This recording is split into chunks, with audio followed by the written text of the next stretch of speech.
Mick Cronin is the youngest active head coach to have 500 career coaching wins. But Bill Plaschke of the LA Times thinks his methods are maybe a little out of touch. Is he correct?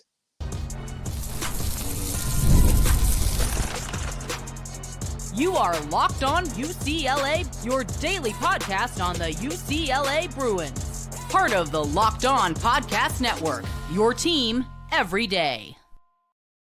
Welcome, everybody, to this edition of the Locked On UCLA Podcast. I'm your host, Zach Anderson-Yoxsimer. Thanks for making this show your first listen each and every day. It's free wherever you get your podcast, and it's available on YouTube. Like, comment, subscribe. Thanks for your support in this episode. Hey, it's your team every day. And for this episode, we're diving into the idea of what is Mick Cronin's coaching methods. I've talked about this before, but let's bring it up again. The LA Times with Bill Plaschke, right? This is not the beat reporter that is Ben Bolch. This is Bill Plaschke using his article as a way to both cover Mick Cronin's 500th career coaching victory while also criticizing the methods with which Mick Cronin does it. He gets the results, but what are the antics on the sidelines? I know some of you at home are like, come on, get over it. And the others are like, dude, he needs tough love. We're in a very soft society today. There's both sides of the argument. I understand, because I'm also in the coaching business a little bit, right, at the high school level.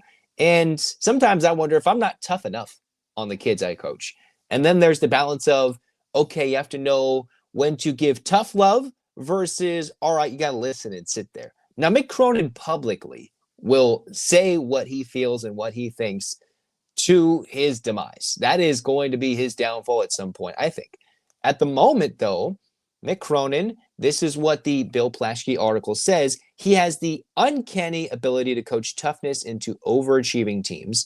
And then the next line in one of the very early parts of this article Bill Plaschke wrote in the LA Times about Mick Cronin, he has the audacity to publicly humiliate them. It also included verbatim in this article, he also loses fans, longtime boosters fed up with his unhinged sideline behavior, his rude post-game rips, and even recent criticism directed toward those fans themselves.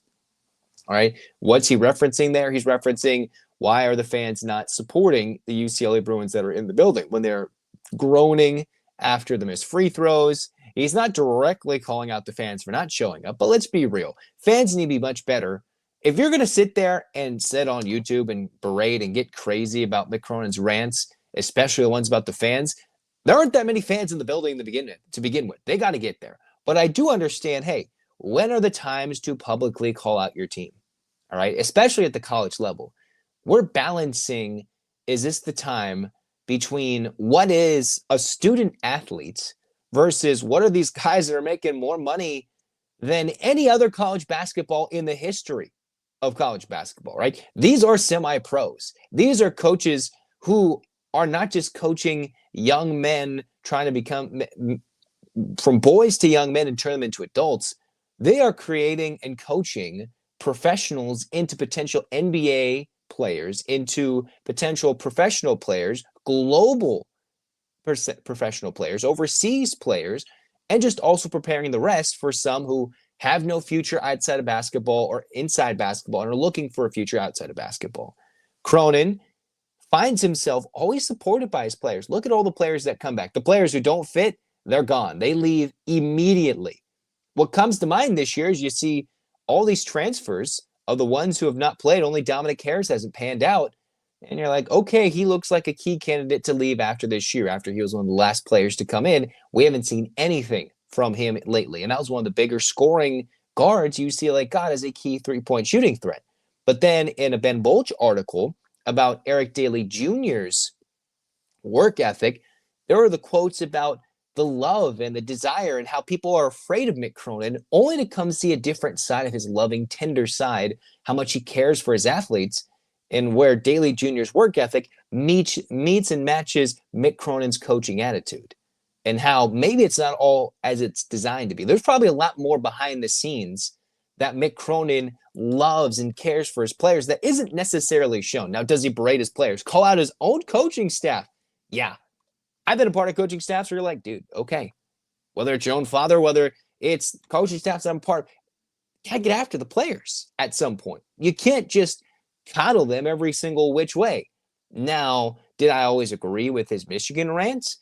I was amused by the timing, but sometimes these planned rants and riots are how they're feeling, what they're feeling, and they're not holding back because it's, all right, what is my team's response to this? These are planned, sometimes miniature rants by Cronin, by coaches to see how will my player go after it, right? I remember talking about Sheehan of Locked On Spartans. They're like, Tom Izzo's been doing this for years, and he's a legend. We talk about Bobby Knight. He's been throwing chairs all over, right? The late Bobby Knight. You talk about some coaches, but the difference here at UCLA is that it's the pyramid of success. We're resting on the laurels of the late, great John Wooden and what he designed with, at the time, Lou Alcindor, now Kareem Abdul-Jabbar. When we just celebrated Bill Walton. All those characters, all those players. And wouldn't you think if some of these players, these great players in previous eras, if they had something to say, they would go after Mick Cronin. Think of Don McClain, the leading all-time scorer at UCLA. If he had something to say, he has a platform to say it, although he is certainly sometimes puzzled, like we all are, with the way the offense is run, coaching decisions, and who gets pulled. I certainly have more of a problem in terms of, hey, why is he making these decisions? That might hamstring him. But UCLA generally tends to, at the end of the year, overachieve, and the last game of the season never gets cheated. Look at the last game of every season UCLA's played. When the season's on the line, they are never cheated. They're in it to the very end. Gonzaga twice, playing in the Pac-12 tournament before COVID shut it down. In the Pac-12 tournament, when UCLA played the eventual Pac-12 tournament champion Oregon, who went on the run themselves. UCLA was down and out of it, and they went on a big run to get close to it to end last season with the team that deserved to be nowhere near the NCAA tournament. And they had a small outside chance. They fight and they work hard. And in an earlier Locked On UCLA episode, which was right after the Cronin rant when he called his players soft and delusional, I talked about each year at UCLA, he has gone on a big rant, whether it's in the media, in a post-game quote, whatever it is. You look at the views on the Mick Cronin quotes, they are extremely well viewed. They are always one of the highest viewing things that UCLA Athletics posts. And for Cronin, every time he feels like it's time to turn the switch, go crazy, right? In his mind, right? Go after his players. The players respond with a much better effort. Much better effort. They get results too. You saw after UCLA went east after that Michigan rant, they came back and went on a strong winning streak. One of which that went from is this tournament potential to now they're a 6 seed with the chance to playing themselves into a higher seed, which we'll talk about in the next segment. So Cronin gets the results and generally gets the love and respect of his players. Now I've seen things where some players at Cincinnati love the guy and say, hey, it's this day and age. And that's what we have to weigh. Are we leaning too much of everything being John Wooden? When has Mick Cronin done anything where he's like, man, I respect everything. I understand the legacy. I understand what it means to be the coach of UCLA. He understands the history and what it means. Some coaches can't handle that. You've seen Coach Cal go from Kentucky to Arkansas because he was tired of the Kentucky nonsense. Mick Cronin does not shy away from it. He says, give me the backlash, give it to me, and go after it. If you can't handle it, this isn't for you. So I think that attitude, what comes with it is some brashness. What comes with it is some, old people who don't like it. All right. Some youngsters who aren't used to being coached hard, but he will prepare you. Now, it doesn't have to be the only method. Let me tell you, that is not the only method for getting the job done. It is not the only method for doing it, right? Because even if the coach is berating you in the post-game press conference, is that the love he's showing to these coaches away from the court, on the court, screaming at everything, right? We have to balance what are the results, what are these young men doing, and is he getting both the most out of them on the court and off the court? And I'd like to say, hey, maybe Bill Plaschke, let's wait. I understand some of them are a little unhinged and crazy behaviors, but he does get results and hopefully makes the best path and helps these players for their best moves going forward in their life. Is it a tired act? Is he getting old? It depends, and each situation is different. I'm not sure if Cronin's got on his craziest rant yet this season in his career, But at this moment, we'll have to wait and see what this time is. And that's what the article ends with Bill Plaschke saying, if UCLA doesn't get the results, if he doesn't modify his behavior a little bit and are still underachieving, which in this mind, we'd wonder if this team would underachieve this year. UCLA has no class of 25 commits after a failed international recruiting cycle for the most part, with UCLA leaning so much on international recruits after the failed NIL. UCLA sits there and they're like, okay, like, what are we going to do? Next year will be interesting. This key year in March to next year will tell us a lot about Mick Cronin's tenure. There's a new chancellor. The AD was just extended.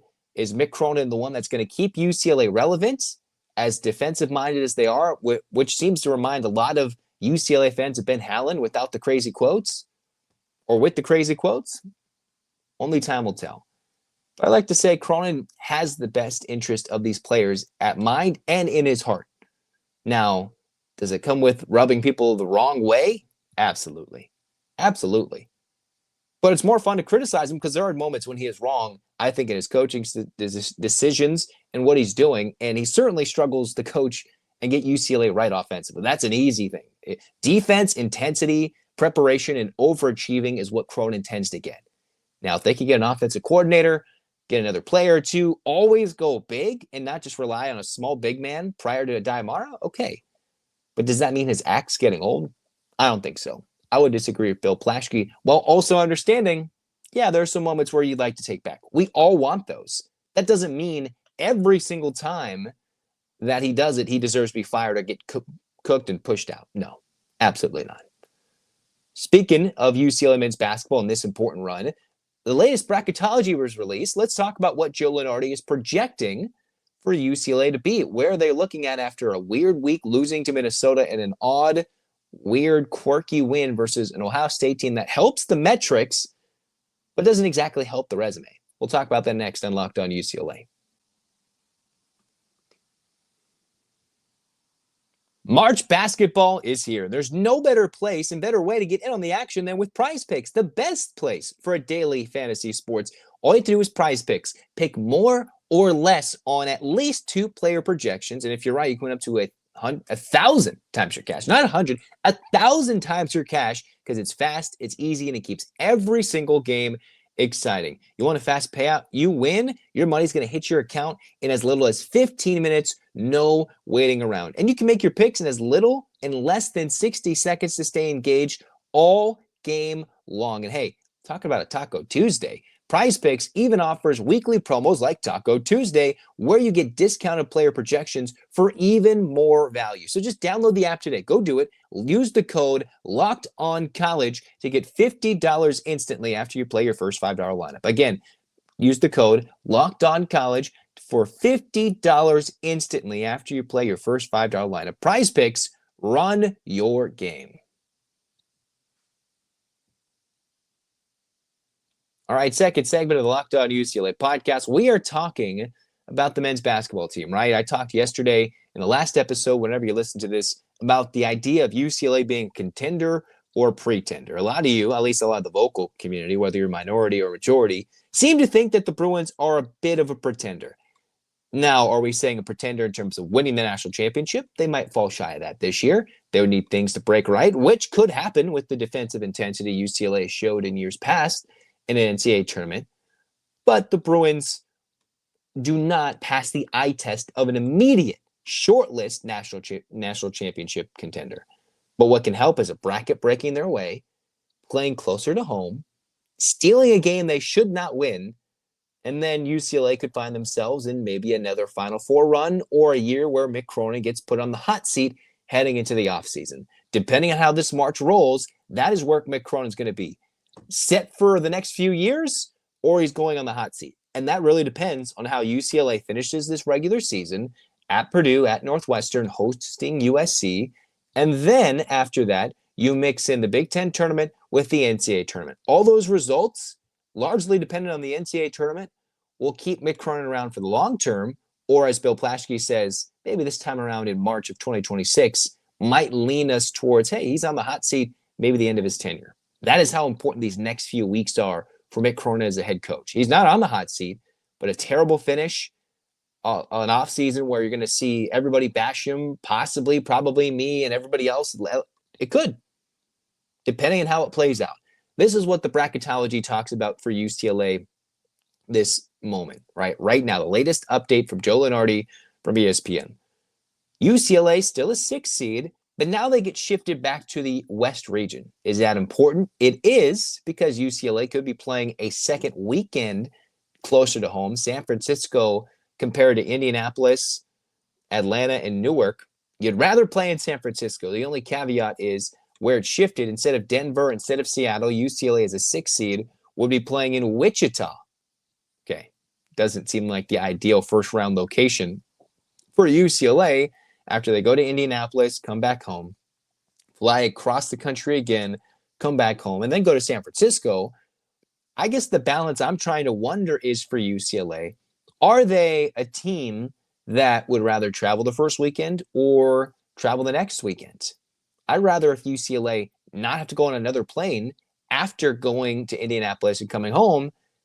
But then there's the balance. Do you want to go east and play a big name East Coast team? Like, do you want to go to Newark and get potentially set up against St. John's in an Elite 8, Sweet 16 if you get that far?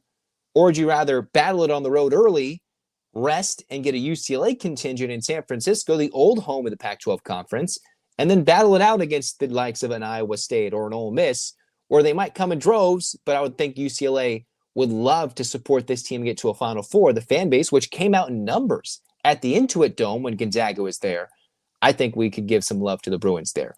The big thing is UCLA is a 6th seed. What does that mean? Based on the projections, based on how the seeding works, UCLA, as they've proven with their net, are a top 25 team. A 6th seed means UCLA is one of the top 24 teams in the country, largely outside of these projections moving away from first or second round conference matchups. That's what the NCAA tournament has to do. They don't want them to play early in the NCAA tournament generally. So UCLA would be a 6th seed playing a winner of a first 4 game, which would include Arkansas and Wake Forest at this moment. Is that important? Well, if UCLA got to play Coach Cal in Arkansas, I think Mick Cronin and Coach Calipari would make for a great appointment viewing television after how Kentucky lost last year in the first round. And in the first 4 game or the first round game, that would be entertaining. Doesn't mean that's going to happen. And I don't know if you're a 6 seed if you want to play a first 4 team. That's either a team that barely got in a bubble team, or as we saw with UCLA and we've seen in years past, a team that can just skirt their way all the way to the Sweet 16 or go on an even bigger run, like we saw NC State last year go from ACC tournament champions all the way to the Final Four, including beating in-state rival Duke on the way to getting there. So UCLA is a team that looks like first or second weekend they'll play in the first round, but because of that Minnesota loss, that will hurt the resume and hurt where they get placed for the first or second round and will hurt those metrics. Now, with Purdue's current slide in Big Ten play, that allows UCLA to maybe, with a little help from Michigan State, beating the likes of Wisconsin coming up this next weekend, and an undefeated end to UCLA's regular season, the Bruins could certainly help themselves rest-wise, play one less game in the Big Ten tournament against a better team, not hurt the resume, while also getting themselves as an outside chance to a 4 or 5 seed. I'm not sure how UCLA plays out. I'm not expecting UCLA to go on a run in the Big Ten tournament. I'm not sure Cronin might just go out there and say, hey, this is what we're going to work on, what we're going to focus on. He'd probably rather get in and out of Indianapolis and get back home rather than going a big run in the Big Ten tournament. As much as everybody wants to win the Big Ten tournament, he's talked about it. For UCLA, it's how they do in the NCAA tournament. Okay, so Cronin's mind is focused on where these projections are, where they're going to play, and how they're going to get prepared to play these teams in the first couple of weekends that have not seen the Bruins all year and are preparing to play a team with super defensive intensity. I'm liking that the UCLA, despite that loss, is a 6 seed, but to tell you how how tight-knit it is between a 6 and a 5 seed, my thing is you look at the 5 seed line. Maryland's a 5 seed. Clemson's a 5 seed. So Clemson's a 5 seed because they beat Duke. Maryland is one of the underrated top 20 teams in the country. They're just a game ahead of UCLA in the standings, but the head-to-head, how they've played so far, that's a tough matchup for UCLA to leapfrog. Missouri and Oregon. And you're like, how is Oregon a 5 seed? Because they've beaten a lot of good teams. They beat Wisconsin on the road in overtime, and they put in a large body of work in the non-conference slate to get themselves a 5 seed. So you're like, UCLA is one winning streak away from flip-flopping with Oregon and playing as a 5 seed. However, you see Arizona as a 4 seed falling, and you're like, how is Arizona as a 4 seed and UCLA is a 6 seed? So that's where it's this weird balance of UCLA seems just out of the reach of a 4 or 5 seed, but they're stuck on the 6 seed line against teams they've already beaten and on a seed line 1 or 2 spots higher, like Arizona and Oregon. Those are 2 West Coast teams that would potentially knock each other out in a South region where they're currently listed in the bracketology and play each other in the second round in Denver. I'd love it, but that's what you don't really want to play Oregon. Well, you wouldn't play Oregon. You don't want to play Arizona in the second round of a tournament. I believe UCLA is better. I wouldn't want to have a rematch in the second round of an NCAA tournament. Not this early, not the moment. I don't want to see Caleb Love in the tournament. So the Bruins, just weird. They're right here to a good seed, but they can go from 4 to 6, 7, very small chance in an 8, very small chance. And I think it's very small that they get to a 4 seed unless they go on an unforeseen, 7-0 burst to end the regular season, including the Big Ten tournament. That could get them to a 4 seed, but it's likely they stay where they're at, which is not a bad thing because it seems like if UCLA is given a path, they're going to have at least one weekend closer to home. That's generally what they do for these bigger schools. They don't want to make you travel across the country unless they have to or you deserve it.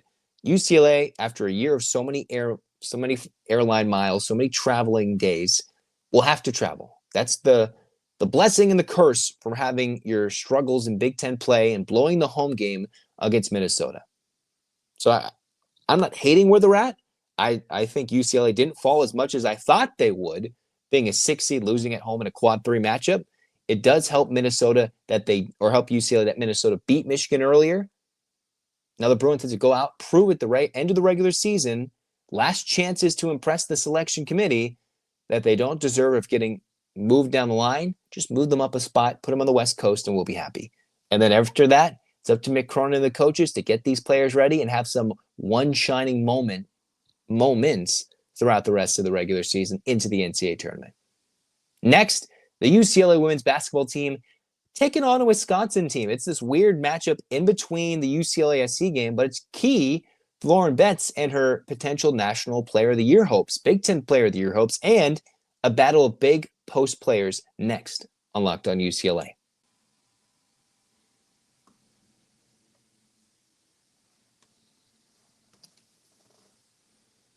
Okay. I know that we're all looking forward to UCLA taking on USC in round 2. Lauren Betts, Juju Watkins, Lindsey Gottlieb versus Corey Close. Which coach is going to maneuver a little bit better? Will the home crowd, the sold-out crowd of Pauley Pavilion, lead the UCLA women to victory? Well, that's quite possible, but the Bruins still have a matchup against the Wisconsin Badgers, an under 500 team that comes in and still demands UCLA's attention, which should be a very dominant win for the Bruins, even in Madison. There's one matchup in particular that I think if you're sitting here like, should I watch this game that's an expected double-digit victory, even though UCLA has not had any easy games as of late since the USC game, this should be the easiest of the last few weeks. Why should you watch this game between UCLA and Wisconsin? This is going to be a test for Lauren Betts in the post against Serah Williams. Serah Williams, the junior from Brooklyn, New York, is one of 2 players, alongside Anissa Morrow, who averages 19 points per game and 10 rebounds. For Lauren Betts, not even Lauren Betts averages those gaudy statistics. She has some of the better numbers. She shoots it much, much better in terms of field goal percentage. Yet, the UCLA Bruin does not rebound as well, is just as impactful at blocking shots, and has scored nearly as many points. If you look at the numbers, Lauren Betts averages 19.8 points per game. Serah Williams, 19.9. You look at rebounds, Lauren Betts, 9.8 rebounds per game. Williams averages technically a total of 10.2. 63 blocks, 29 steals for Serah Williams. For Lauren Betts, 18 steals, but 70 turnovers, but 70 blocks there. All right? Those numbers are identical. The big difference, though, is Lauren Betts shoots it at a 61 to 62% clip, and you see Williams take a lot of shots. In almost 80 more shots, Serah Williams has taken all those to net the same amount of field goal makes. Let's say that one more time. Lauren Betts has the same amount of field goal makes as this Wisconsin post player with almost 80 less shot attempts. All right. So Lauren Betts this year has scored a lot of points. All right. She's averaged 30 minutes per game. Serah Williams, 32 minutes. She's asked to take a lot of shots. But the Bruins and the Badgers play through the post. And I'd love to see how Lauren Betts plays against another dominant post player. Williams has been shut down a couple of times this year, against Providence earlier this year and against Oregon. The Oregon Ducks held Williams to 3 points in over 30 minutes played. When was Lauren Betts' last frustrating performance? I know Juju Watkins blocked a lot of Lauren Betts' opportunities. The last frustrating game for Betts was when she picked up a technical and the Bruins had to fight their way in Eugene for a victory. So something Oregon has done to both fluster a UCLA big and a Wisconsin big. I wonder how these two players are going to play against each other, because Lauren Betts is the clear-cut best post player in the country. You can talk about how Anissa Morrow's dominant. You can talk about many dominant players. When you talk about players in the post, all these other players getting Player of the Year nominations and accolades, those are all guards. Paige Beckers. You look at Hannah Hidalgo, even though she didn't have the best of games at the end of the Notre Dame loss to NC State. Paige Beckers, Juju Watkins, right? More guard, ball dominant players.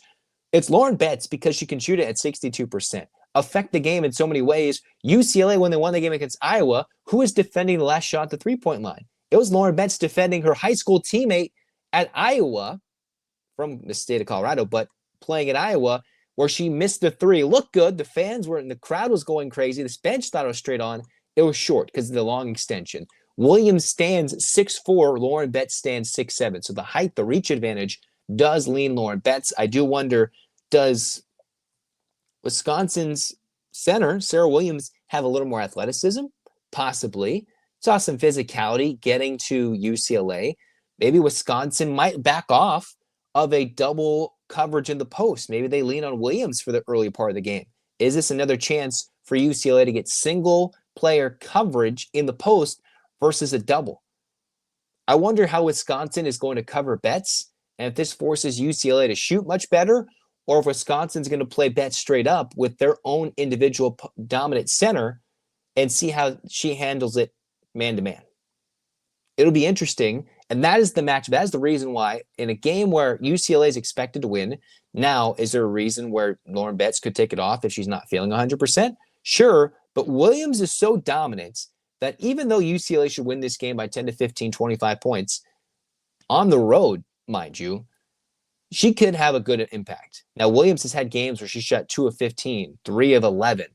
So she's not always the most efficient shooter from the floor when Wisconsin feeds her the basketball, all right? The Badgers have two players that average 10 or more, largely going with Williams. UCLA also has two players averaging 13 or more. That's how dominant Kiki Rice is.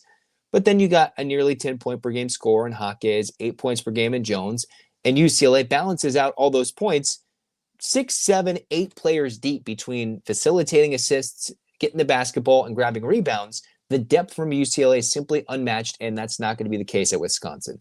They'll need a big Serah Williams ball game to even get close to possibly sniffing an upset. All right? But I am wondering, two dominant post players, I wonder how that plays out.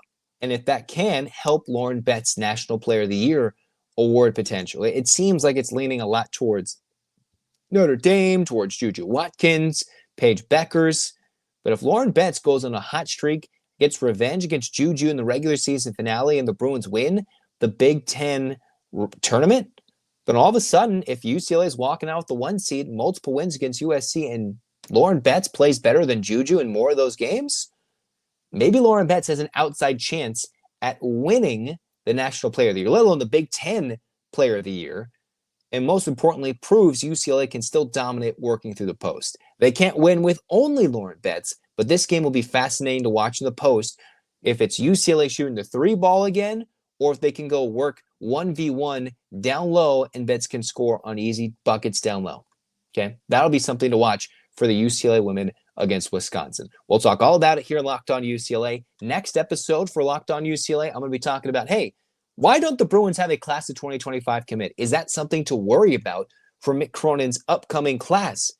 Is it the returners that we're expecting big things from? Who would potentially leave in the 25-26 season? Is it even worth it to bring all these players back? All that and more, we're going to dissect it on Locked On UCLA. But until then, 8 clap time, baby. And 1, 2, 3, 4, 5, 6, 7, 8, UCLA. UCLA, fight, fight, fight. This has been Locked On UCLA. Zach signing off. Go Bruins.